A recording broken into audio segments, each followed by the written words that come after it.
Pemirsa, premi industri asuransi di tahun 2022 diperkirakan tumbuh sekitar 20% jika dibandingkan periode yang sama tahun lalu. Proyeksi ini terlihat dari perkembangan di triwulan ketiga 2022 yang tumbuh 19,8% secara tahunan menjadi 66,96 triliun rupiah. Untuk mengetahui perkembangan industri asuransi di Indonesia, saat ini kita sudah terhubung lewat sambungan telekonferensi dengan pengamat asuransi Irfan Raharjo. Pak Irfan, selamat siang.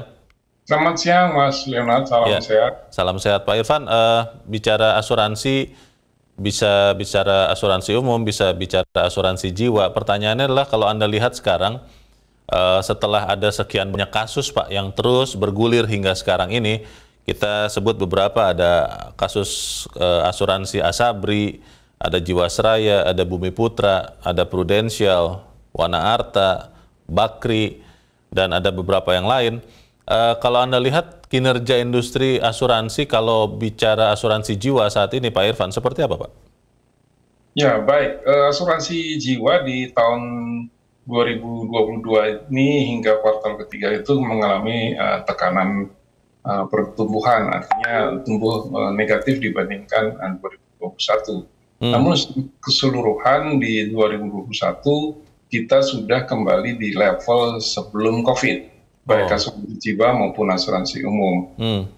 Di 2022 kenapa timbul tekanan negatif di pertumbuhan kuartal ketiga karena adanya SEOJK 05/2022 tentang PD, produk asuransi yang dikaitkan dengan investasi, sehingga pelaku industri asuransi jiwa harus menyesuaikan dengan peraturan baru tersebut, di mana ada tuntutan yang sangat rinci untuk melakukan transparansi, mengungkapkan semua biaya PD kepada pemegang polis, baik agen maupun pelaku industri dan nasabah itu harus menyesuaikan dengan peraturan yang baru yang demikian rinci, merigid dari produk PD itu. Itu akibat dari persoalan PD yang awal tahun ini begitu gegap gempita karena masyarakat merasa dirugikan oleh produk link, sehingga kemudian di akhir periode kepemimpinan OJK yang lalu mereka menerbitkan SEOJK yang mengharuskan semua perusahaan asuransi jiwa yang menjual produk unit link menambah modal setor khusus untuk unit link itu sekian 100 miliar lebih begitu. Ditambah juga mereka harus mengungkapkan semua biaya-biaya yang harus dibebankan kepada nasabah, dan mereka juga harus memenuhi syarat-syarat manajer investasi yang berperingkat dan harus diungkapkan teratur kepada masyarakat. Gitu. Kalau menurut Pak Irfan memang betul ya, masalahnya adalah pada saat industri asuransi jiwa mulai melingkan dana kelolaannya dengan investasi, dan itu disertai dengan transparansi yang minim, berapa biaya manajemennya, berapa biaya investasinya, itu yang kemudian menjadi masalah bagi para pemegang polis. Seperti itu atau bukan, Pak Irfan? Ya, memang selama ini kurangnya transparansi dari pelaku industri asuransi, khususnya di hal kemana saja mereka menempatkan investasinya, dan mereka tidak terbuka dalam mengungkapkan biaya-biaya yang dibebankan kepada nasabah, apakah biaya administrasi, biaya cuti polis, biaya penerbitan polis dan sebagainya. Dan kemudian itu sekarang diatur kembali oleh OJK dan sangat membutuhkan transisi di pihak perusahaan asuransi maupun agen untuk menyesuaikan diri, sehingga timbul tekanan jual sehingga pertumbuhannya negatif. Namun secara keseluruhan di tahun 2022 ini sentimennya positif karena masyarakat sudah lebih dilindungi dari sisi perlindungan konsumen dengan adanya manfaat tersebut.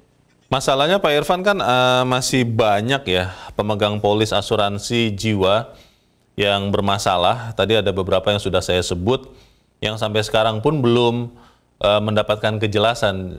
Jangankan kita bicara mendapatkan uangnya, tapi kejelasan bagaimana mereka bisa mendapatkan atau tidak, lalu seperti apa tanggung jawabnya, itu kan masih belum jelas. Di tengah kondisi masyarakat yang masih trauma mungkin dengan produk asuransi, khususnya jiwa. Apakah Anda melihat para pelaku industri asuransi jiwa, anggota-anggota AAJI, benar-benar bisa mengembalikan citranya, Pak Irfan? Ya, itu satu tantangan berat ke depan ini. Namun ada beberapa sentimen positif yang bisa membangkitkan kepercayaan itu. Adanya rancangan undang-undang P2SK, penguatan dan pengembangan sektor keuangan, di mana di dalamnya ada pengaturan tentang lembaga penjamin polis yang sudah lama menjadi amanat Undang-Undang 40 2014 tentang keharusan membentuk lembaga penjamin polis. Harusnya sudah terbentuk 2017, namun sekarang diakomodasi di RUU P2SK, dan itu menimbulkan harapan baru bagi masyarakat bahwa mereka dapat perlindungan. Cuman berita terakhir bahwa lembaga penjamin polis itu tidak bisa serta-merta akan segera dibentuk karena masa transisi.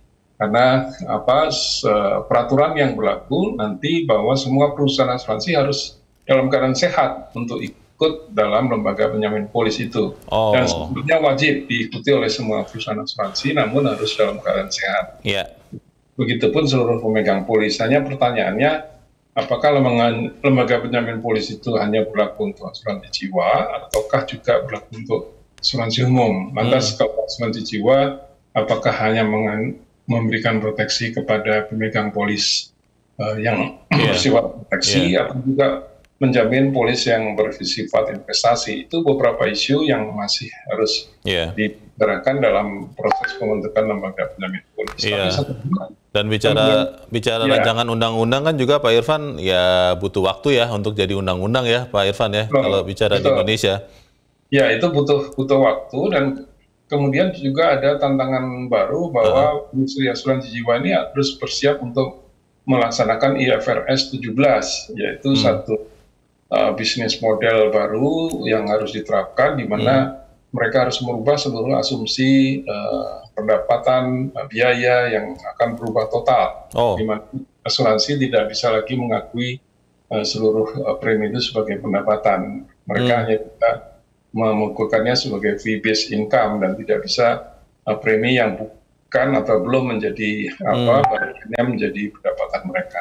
Jadi akan berubah total, di mana pendapatan asuransi akan menurun drastis, dan mereka hanya bisa mengakui premi yang sudah menjadi milik mereka. Gitu. Di tengah perubahan yang kelihatannya masif ini ya Pak Irfan, kalau Anda lihat seperti ini, apakah kemudian sekarang Dewan Komisioner OJK sudah baru ya, kita berprasangka baik bahwa kinerja pengawasan OJK akan lebih baik, itu akan bisa membantu tidak prospek asuransi jiwa, katakanlah tahun depan 2023 Pak Irfan, bagaimana Pak? Ya, tahun depan ini seperti banyak analis kemukakan dan banyak lembaga dunia menyampaikan bahwa akan terjadi resesi. Namun kita yakini bahwa juga menurut para ahli dan analis serta pemerintah, resesi itu tidak akan menimpa Indonesia karena pertumbuhan kita masih di sekitar 5% menurut perkiraan seluruh lembaga dunia, World Bank, IMF, Bloomberg, dan semuanya. Tapi ada tekanan di mana PHK juga sudah mulai terjadi, sehingga di golongan menengah ke bawah akan terjadi penebusan polis karena mereka membutuhkan likuiditas. Namun ada juga sentimen positif karena bagi pemegang rekening DPK dengan saldo 5 miliar ke atas juga semakin besar jumlahnya, dan itu membutuhkan alternatif instrumen investasi seperti asuransi unit link ini. Jadi ada dua arah. Di satu pihak ada tekanan penebusan polis, dan itu membutuhkan konsolidasi asuransi untuk mengembalikan kepercayaannya agar mereka bisa membayar dengan baik. Tapi juga ada kebutuhan asuransi di golongan menengah ke atas karena mereka melihat asuransi masih jadi pilihan instrumen keuangan yang baik begitu. Iya, jadi memang sangat dinamis, sangat challenging. Tapi harusnya sih bisa lebih baik ya dengan berbagai perbaikan yang sudah terjadi sekarang. Begitu Pak Irfan? Ya. Begitupun juga di RUU P2SK ini nanti ada belet baru, di mana direncanakan bahwa akan ada komisioner eksekutif khusus untuk perasuransian. Oh, Jadi ada komisioner khusus IKNP, tapi IKNP akan dipecah dua. oh, IKNP yang perasuransian akan dipegang oleh komisioner tersendiri, Oke. dan asuransi akan dipisah Baik. dari asuransi. harapannya sih bagaimanapun adalah supaya personel otoritas jasa keuangan yang duduk sebagai komisioner benar-benar menjalankan fungsi pengawasannya ya. Jangan sampai kemudian semakin berkurang lagi kepercayaan kepada industri asuransi. Untuk saat ini terima kasih pengamat asuransi Irfan Raharjo. Pak Irfan, terima kasih sudah mencerahkan kami. Selamat siang, Pak. Selamat siang.